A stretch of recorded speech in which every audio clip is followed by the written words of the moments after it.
the Jehovah's Witnesses are great in that they give you their playbook. You can go on their website and just look up whatever. They've got articles, some of them pretty innocuous, on stuff like should you believe in a creator? And they'll take you through kind of like a Kalam cosmological argument, a first cause argument. They've got should you believe in a designer? They've got some stuff on intelligent design. So some of it's seemingly innocuous, but then they've got other articles such as a series that they did many years ago on the history of belief in the Trinity. And so this is one of the parts called Did the Early Church Teach That God is a Trinity? And they're focusing on the Apostolic Fathers, and I'll say who they are in a little bit.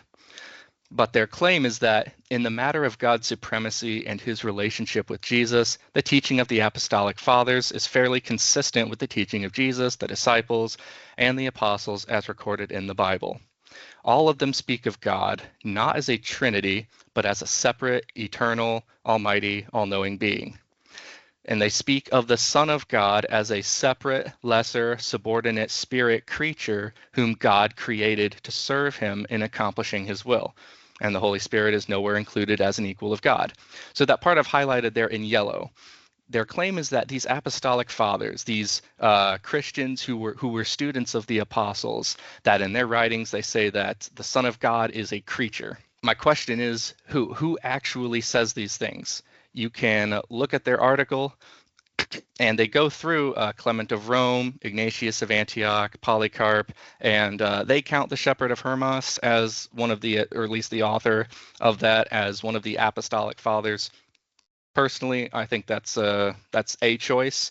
The Shepherd of Hermas, if you've ever read it, is one of the strangest documents out there. It's bizarre. It makes Revelation look kind of tame, actually. But they take you through parts of Clement of Rome, his letter, First Clement, that he wrote to the church in Corinth, Ignatius of Antioch, some of his epistles, and then the writing of Polycarp, his letter to the Philippian church. And the simple problem is that they're not able to find a single one of these sources actually saying that the Son is a lesser creature. These sources simply don't say anything that would imply that the Son is a creature. In fact, some of them, such as I believe it's Ignatius, in one of his epistles, actually describes Christ as God. Just straightforward. Another area of problems for them with their articles on the history of belief in the Trinity is they have to twist scholarship, really, to make their case. So they quote from this resource, J.N.D. Kelly's Early Christian Doctrines, which is an excellent book, by the way. They say he writes about the view of Hermas regarding the Son of God. In a number of passages, we read of an angel who is superior to the 6 angels forming God's inner council, and who is regularly described as most venerable, holy, and glorious.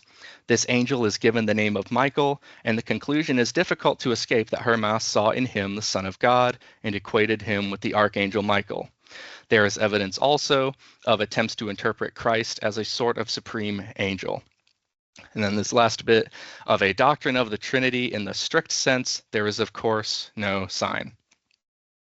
Now, Kelly there is correct in looking at the Shepherd of Hermas, that it does seem to describe the Son of God as Michael, the archangel. But that last bit, let's focus on that. Of a doctrine of the Trinity in the strict sense, there is, of course, no sign. And so this is their claim describing what Kelly says about the state of Trinitarian belief, or lack thereof, as the Jehovah's Witnesses would say, in the middle of the 2nd century. That's about when the Shepherd of Hermas is written. My question is, in their quote, why is there a period there? Because there is not in the page that they're quoting from. The actual one goes on from, of course there is no sign, although the church's triadic formula left its mark everywhere. And by triadic formula, Kelly means Father, Son, and Holy Spirit. And I want to read from an earlier page. This is page 90 in the book, at least the edition I've got. The ideas implicit in these early catechetical and liturgical formulae, as in the New Testament writers' use of the same dyadic and triadic patterns. So by dyadic there, that's something like we have in First Corinthians, where it says what we believe in, like one God and one Lord. Then triadic patterns would be the Father, Son, and Holy Spirit. And he says they represent a pre-reflective, pre-theological phase of Christian belief. This in no way diminishes their interest and importance.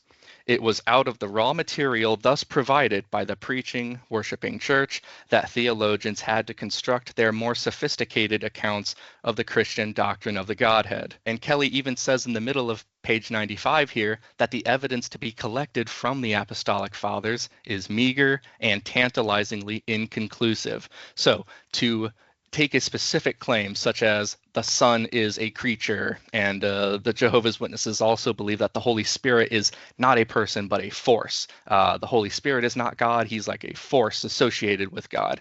To take hard and fast conclusions like that is just reaching far beyond the data that we have.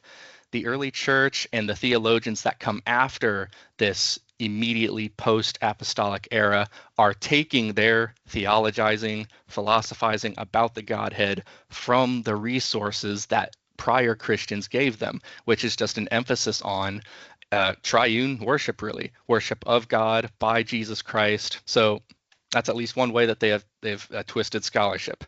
My second point there is they could also just keep reading.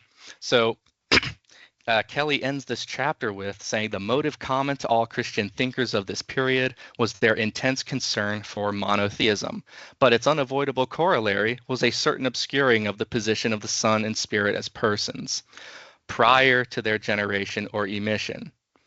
Because of its emphasis on the economy, meaning like the acts of God, what God has done in history, such as the incarnation and salvation, this type of thought has been given the label economic Trinitarianism. And lastly, they could just look at what the next chapter of the book is called, 3rd century Trinitarianism. And why that's significant is what we are about to get into. So if there is one point that you take away from this webinar, one thing that you take into your conversations that I want to hammer home, it's theological gerrymandering.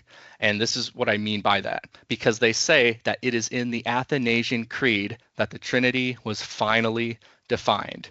So they are setting up this standard, the Athanasian Creed, as what the Trinity is. That's the view of the Trinity.